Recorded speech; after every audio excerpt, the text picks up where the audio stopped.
naranasan nyo rin ba yung pakiramdam na baliw ka na? Sinisikmura ka rin ba noon? Ano po yung mga ginawa nyo kaya po kayo mabilis na gumaling? Yung tusok-tusok sa ibang parte ng katawan, kamay, paa, sintomas din po ba yun? Welcome po muli sa aking YouTube channel. Yung channel na ito ay gumagabay sa mayroong anxiety, GERD, nervyos at panic attack. Magandang araw po sa inyong lahat. Nais ko lang po unang-una magpasalamat sa inyo at saka humingi pa ako ng dispensa dahil nga po sa tagal po ako hindi nakapag-upload halos isang buwan din po mahigit na hindi po ako nakapag-upload ng video kasi marami pa ako nasikaso. May mga importanteng bagay lang po na inuna po kasi nagpagawa na rin po ako ng bahay. Kaya yun po, sobrang busy po si Kuya James nyo at nais ko pong hikayatin kayo na panoorin nyo po ulit ang mga videos na ito dahil sasagutin ko po ang mga katanungan dahil marami na pong nagmi-message sa akin, marami na po yung mga nagko-comment sa mga video ko na mga dati pa na hindi ko po napapansin. Ngayon po sasagutin po natin. Baka isa po sa mga video, baka isa po sa mga tanong ninyo ang masasagot ko kaya nais ko po na panoorin nyo po ito. Unahin po natin na sasagutin yung tanong po ni Sir Marvin Lanza. Boss, kasama po ba sa sintomas yung tusok-tusok sa dibdib? Opo, kasi sa mga nauna ko pong video, nasabi ko rin po yan doon, na banggit ko na rin po yung mga tusok-tusok sa dibdib at saka 35 symptoms na ginawa kong videos, nandun po yan. Kasama po talaga yan dahil gawa nga po ng acid, gawa ng po ng pwedeng nagiging katang-isip lang po ninyo na gano'n. May parang may tumutusok-tusok, minsan gumuguhit pa nga po sa dibdib, minsan parang magugulat ka, uy, ay ano yun? Kaya yun po, kasama po talaga yan. Good day, Sir Jim. Yung tusok-tusok sa ibang parte ng katawan, kamay, paa, sintomas din po ba yun? Sintomas rin po ba yung ng anxiety? Depende po yun kasi mayroon din po talagang yung tungkol po sa mga ganong sintomas. Pwede pong gawa ng anxiety, pwede pong gawa ng acid. Kasi pag sa mga iba't ibang parte na ng katawan ninyo, siguro nasa acid na po talaga yan. Pwede rin talaga na nasa isip nyo lang. Kasi nga, kagaya kasi nito nga, ang sabi ko nga po sa inyo pag tungkol sa anxiety. Kung ano po kasi yung naiisip nyo, yun ba, sumakit yung yung kuko ng paa nyo. Parang ganyan, parang sasakit siya kasi ang isip mo nandoon lang naka-focus lang siya doon kasi iniisip nyo na ay sasakit.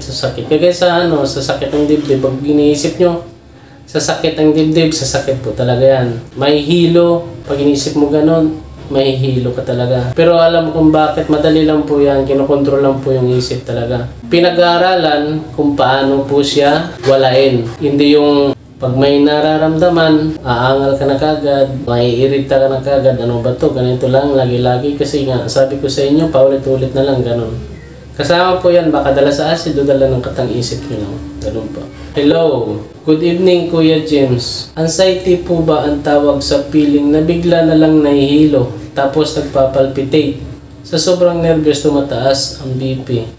Kasi ganyan po nararamdaman ko, Kuya. Tapos takot ako mga naririnig or nakikita ko like namatay dahil sa cardiac arrest o stroke o aneurysm. Takot ako marinig yung tunog ng ambulansya. Takot ako sa mga kwento tungkol sa sakit. Feeling ko magkakaroon din ako ng mga ganyan. Kadalasan sa work ko, sinusumpong ako ng sobrang hilo. Bigla na lang ako nagpapalpitate at tumataas agad BP ko. Sana po Kuya, tulungan niyo po kami na dumaan sa ganitong sitwasyon. Thank you po, God bless.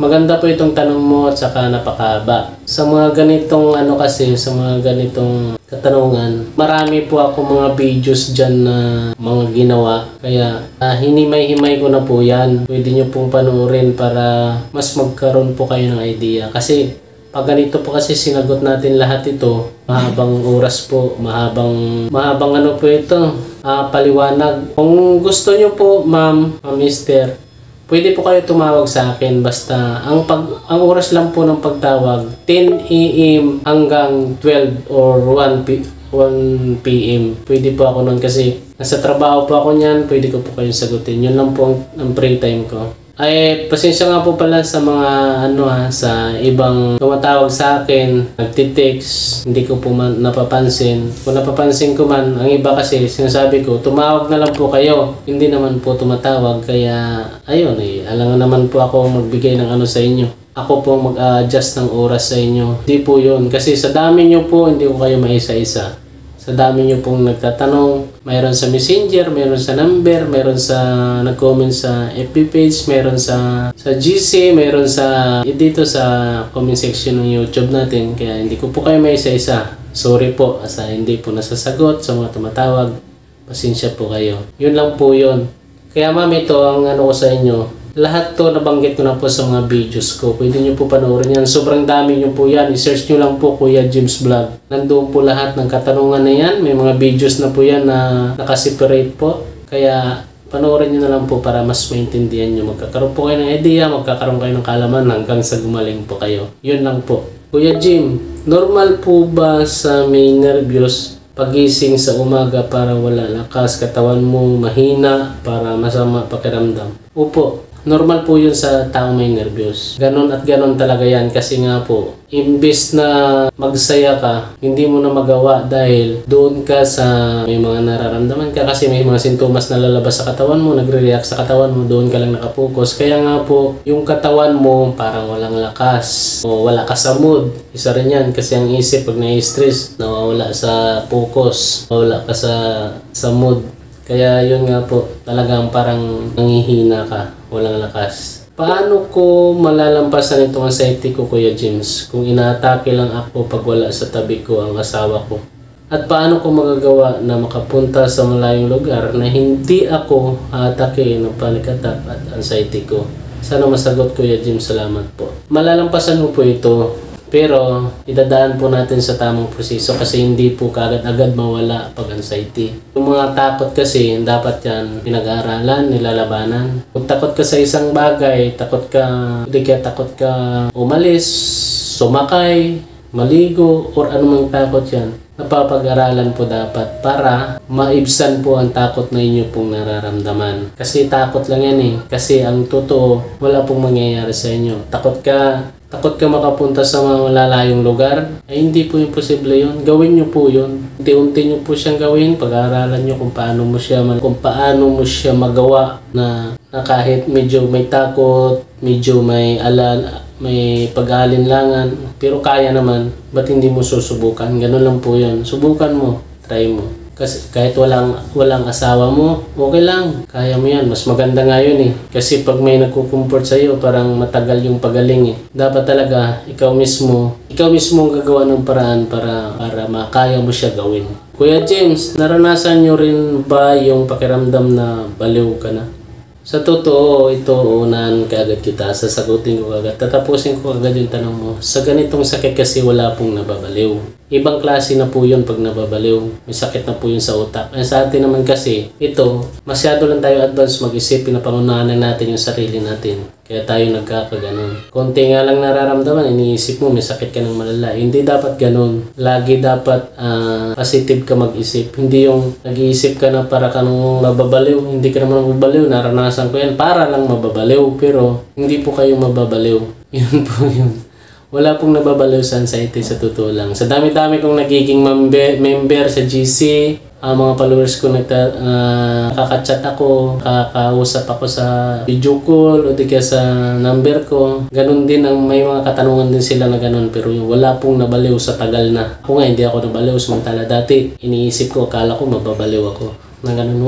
Hindi po kayo mababaliw. Huwag mo masyadong yan, huwag mo masyadong indahin yan, wala yan. Kuya Jim, I searched regarding po cardiophobia. Naranasan mo din mo ba yun na halos binabantayan mo na ang pagtibok ng puso? Kung bibilis po, natitrigger lalo ang anxiety mo, lalong bibilis siya. Ay siyempre ganun po naman talaga. Ikaw po kaya, di ba? Pag makarinig ka nga lang po na may sakit sa puso, para ka na rin, may nakita ka, may sakit sa puso, parang ka agad sa'yo, nagre-reflect din ka agad sa'yo, sakit sa puso, mga ganito pala to, diba?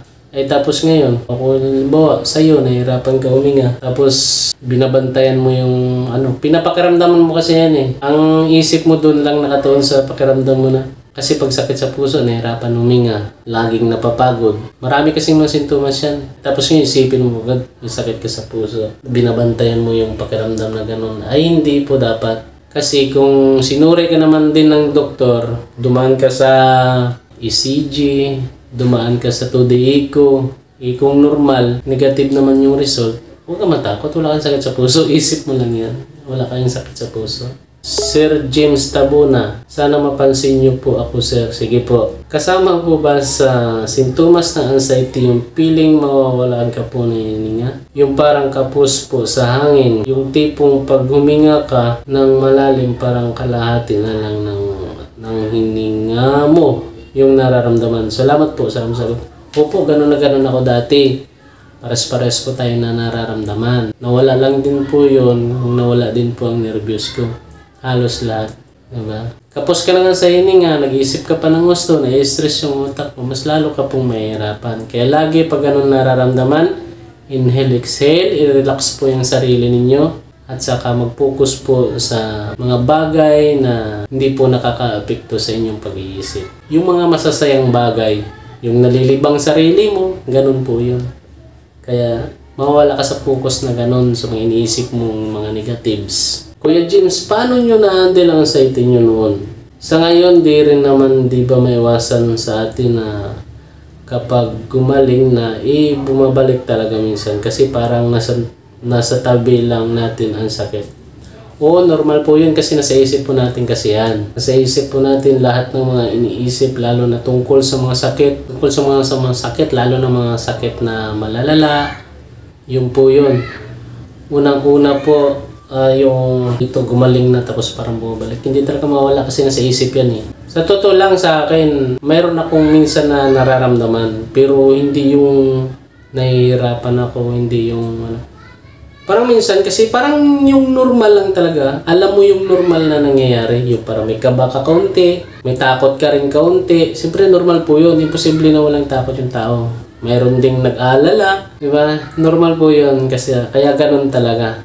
Kung sa tutuusin kasi parang ganyan, parang hindi naman talaga mawawala yan sa atin yung anxiety na yan. Sa atin na kasi masyado tayong may kunting bagay lang, kung may kunting nararamdaman, masyado lang natin pinapalaki. Yun dapat ang kinokontrol natin sa isip natin para mawala po talaga yan sa isip.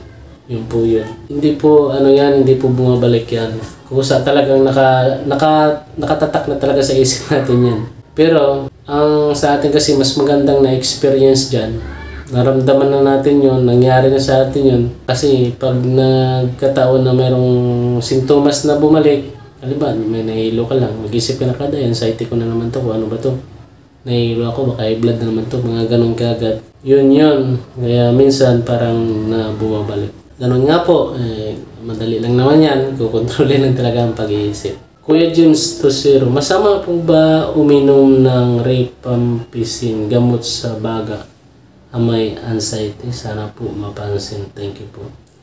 Para sa akin po, kung wala ka nang din naman iniinom na ibang gamot, kung may anxiety ka lang din naman, tapos yan nga, may sakit ka sa baga, umiinom ka ng ganong gamot. Kasi wala rin po naman akong alam sa ganitong mga medisina.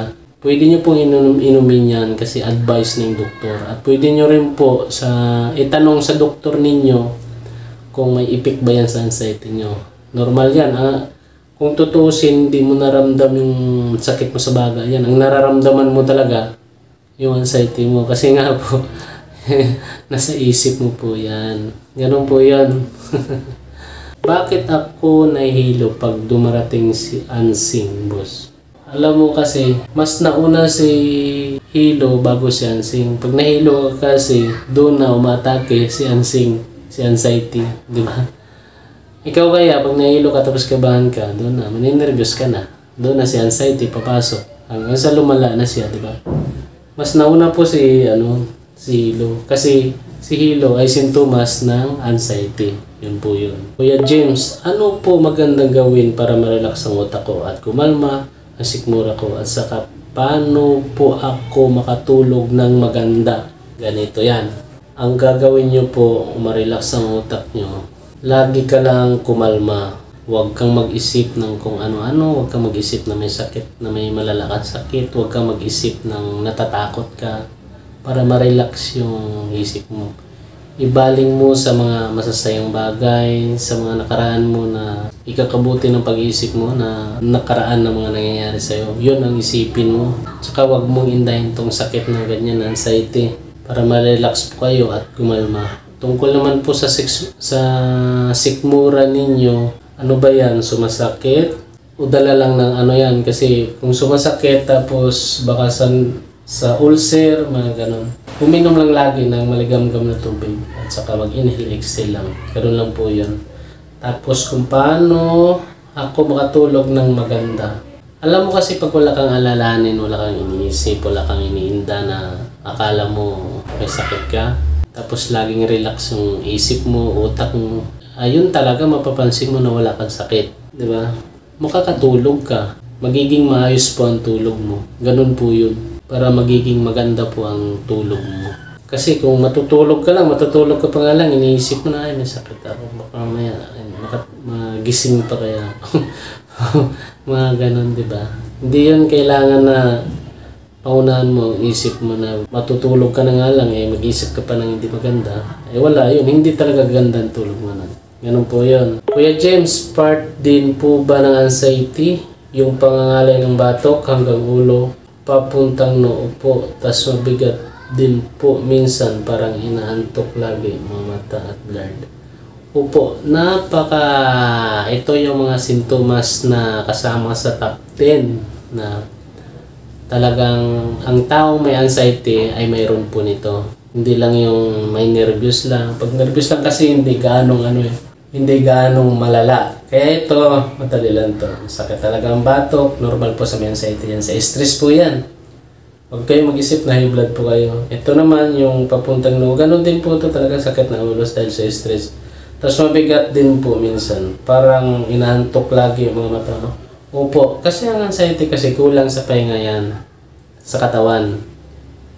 Baka natatandaan mo, nagpupuyat ka dati.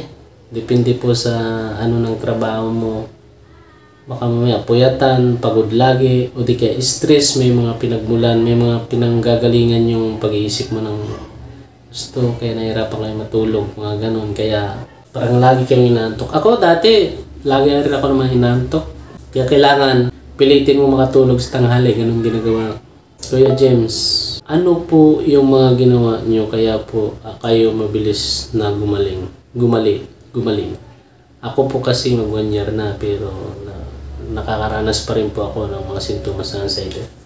Ako matagal din sa akin, halos magdadalawang taon din nung mayroon pa ako niyan. Paano pa ako gumaling? Marami pa ako mga videos mo, pakisuhin na lang, panuorin mo. Pero may advice pa rin po ako sa inyo. Ganito po kung paano ako gumaling. Una, tulungan nyo po sarili nyo. Huwag po kayong magpapapikto sa mga sintomas ng anxiety na wala naman po talagang katotohanan yan. Yung mga katang isip nyo lang, unang-una, sakit kasi. Iniisip po lahat may sakit, di ba?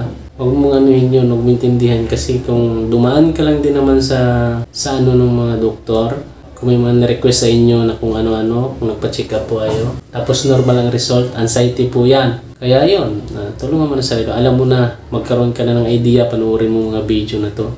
Magkakaroon po kayo ng idea pag napanood nyo po yan. 1 year na po, pero mga karanas.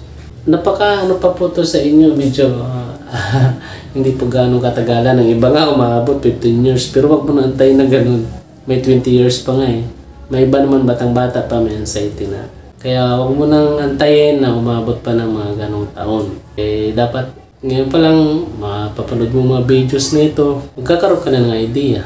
Hanggang sa gumaling na po kayo. Yun lang po. Kuya James, kasama rin ba sintomas na parang may pumipitik ang utak at nawawala din bumabalik?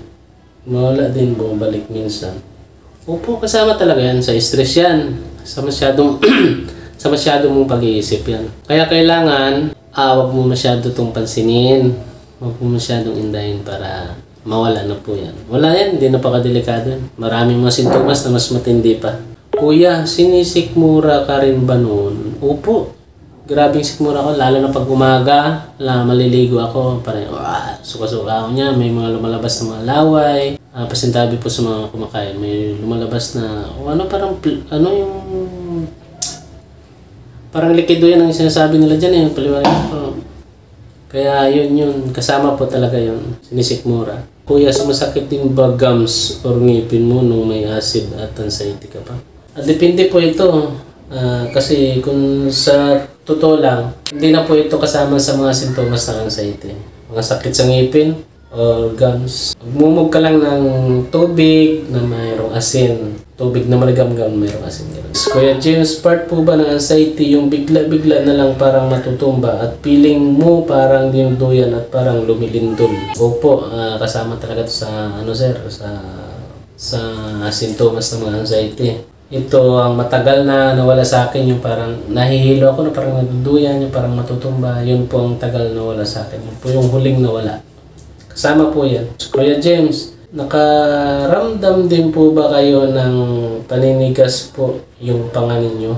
Part din po ba ng anxiety yun? Opo, ganun. Naninigas na parang nangangawit. Parang minsan kasama kasi yan sa yung parang gusto ganyanin lagi. Dati meron akong ganyan Gusto kong yung parang ganyan ko kasi parang nangangawit ito. May tigas. Yun po yun, kasama po yun, ma'am. Nararamdaman ko po yan dati. Kuya James, kasama din ba sa sintomas ng anxiety yung paglabo ng mata? Opo, kasama po.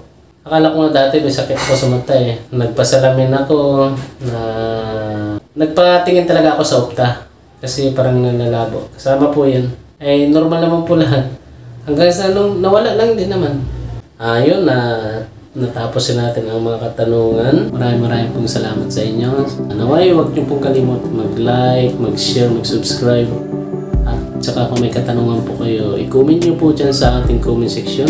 Sasagutin po natin ulit sa next po natin mga videos. Maraming pong salamat sa inyo. God bless po everyone. At mabuhay po kayo. Sana po gumaling na po ang lahat. At sana ay matapos niyo yung mga paghihirap. God bless po.